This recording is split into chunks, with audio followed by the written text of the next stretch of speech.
Hi friends, வணக்கம். Welcome to feel free to cook channel. இன்னைக்கு நாம பூரி மசாலா டிஃப்ரெண்ட்டான ஸ்டைலில் எப்படி பண்ணுறதுன்னு பார்க்கலாம். இது நல்லா டேஸ்டியாக இருக்கும். வாங்க இது எப்படி பண்ணுறதுன்னு பார்க்கலாம். 2 மீடியம் சைஸ் பெரிய வெங்காயம் எடுத்து நீல வாக்கில் மெலிசா அரிஞ்சு வச்சுருக்கேன்.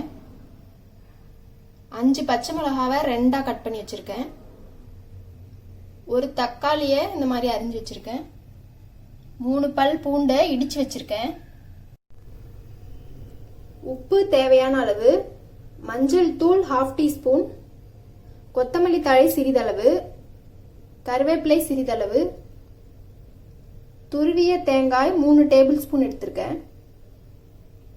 பொட்டுக்கடலை 1 டேபிள் ஸ்பூன், சோம்பு 2 டீஸ்பூன், ஒரு சின்ன துண்டு பட்டை, 3 கிராம்பு, எண்ணெய் தேவையான அளவு, தண்ணீர் தேவையான அளவு.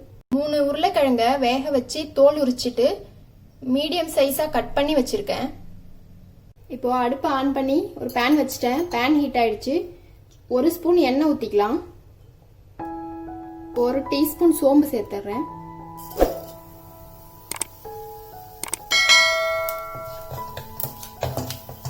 இதில் கூடவே நம்ம கட் பண்ணி வச்சிருந்த 3 பச்சை மிளகாய் வந்து இதில் சேர்த்துறேன். இது நல்லா வதக்கிக்கலாம். இது வந்து நம்ம பேஸ்ட் மாதிரி அரைச்சிக்க போறோம். அடுப்பை லோ ஃப்ளேம்ல வச்சிருங்க, இல்லைன்னா சோம்பு கருகிரும். இதுல தேங்காவை சேர்த்துடலாம். இது நல்லா வதக்கிக்கலாம்.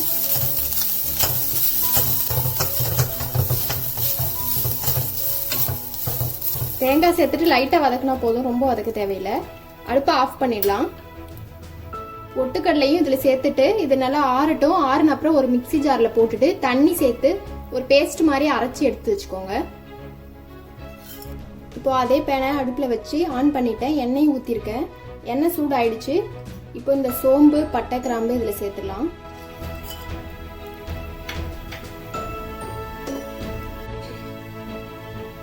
இப்போ பூண்டையும் இதில் சேர்த்துடலாம். இதை நல்லா மிக்ஸ் பண்ணிக்கலாம். பூண்டு வாசம் வர வரைக்கும் வதக்கிக்கோங்க. இப்போ வெங்காயம் சேர்த்துடலாம். இந்த பச்சை மிளகாயும் இதில் சேர்த்துடலாம். கூடவே கருவேப்பிலை சேர்த்துறேன். இப்போ இதை நல்லா வதக்கிக்கலாம். இது கூடவே கொஞ்சமாக உப்பு சேர்த்து வதக்கலாம்.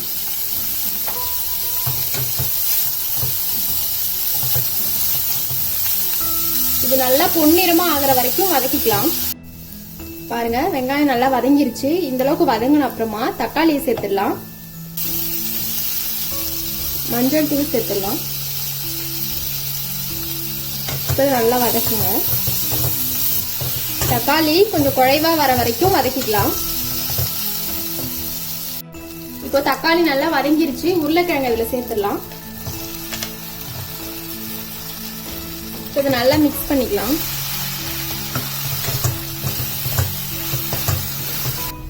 ஒரு 2 நிமிஷம் மூடி போட்டு வச்சுக்கலாம். அப்பதான் இந்த மசாலாலாம் இதுல இறங்கும். 2 நிமிஷம் ஆயிடுச்சு. இதை மிக்ஸ் பண்ணிட்டு கொஞ்சமா தண்ணி ஊத்தி இது கொதிக்கிற வரைக்கும் வெயிட் பண்ணலாம்.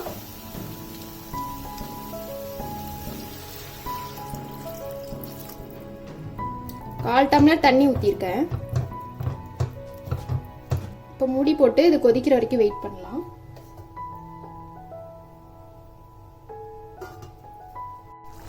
இப்போ பாருங்க, நல்லா கொதிச்சிட்டு இருக்கு.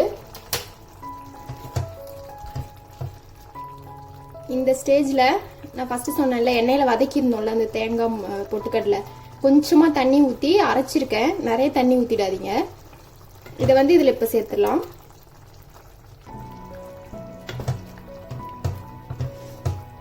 பொதுவா எல்லாரும் கடலை மாவு இல்லைன்னா இந்த தேங்காய் பொட்டுக்கடலை டைரக்டா சேர்த்து அரைச்சி தான் பண்ணுவாங்க. இது நான் வந்து நம்ம சோம்பு பச்சை மிளகா இதெல்லாம் தேங்காவை எண்ணெயில வதக்கி பண்றோம். இது நல்ல ஃபிளேவர்ஃபுல்லாகவும் டேஸ்ட்டும் நல்லா சூப்பரா இருக்கும். இப்போ தேங்காய் சேர்த்ததுனால கொஞ்சம் திக்காவும், கொஞ்சமா தண்ணி மட்டும் சேர்த்துக்கலாம். இதுக்கு நிறைய தண்ணி ஊற்றக்கூடாது. பூரி மசாலா திக்காக தான் இருக்கணும். ஸோ பார்த்துக்கிட்டு தண்ணி ஊற்றுங்க.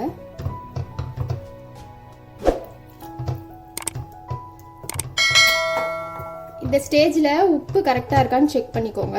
இது ஒரு 5 நிமிஷம் கொதிக்கட்டும். 5 நிமிஷம் ஆகிடுச்சு. பூரி மசாலா பாருங்க நல்லா கெட்டியா ஆகிடுச்சு. இந்த ஸ்டேஜ்ல கொத்தமல்லி தழையை தூவிடலாம். அடுப்பை ஆஃப் பண்ணிடலாம். பாருங்க ஃப்ரெண்ட்ஸ், நம்மளோட பூரி மசாலா சூப்பரா ரெடி ஆயிடுச்சு. நீங்களும் செஞ்சு பாருங்க. செஞ்சு பார்த்துட்டு எப்படி இருக்குன்னு கமெண்ட்ல சொல்லுங்க. இந்த ரெசிபி உங்களுக்கு பிடிச்சிருந்தா மறக்காம லைக், ஷேர், சப்ஸ்கிரைப் பண்ணுங்க. தேங்க்யூ ஃபார் வாட்சிங். பை.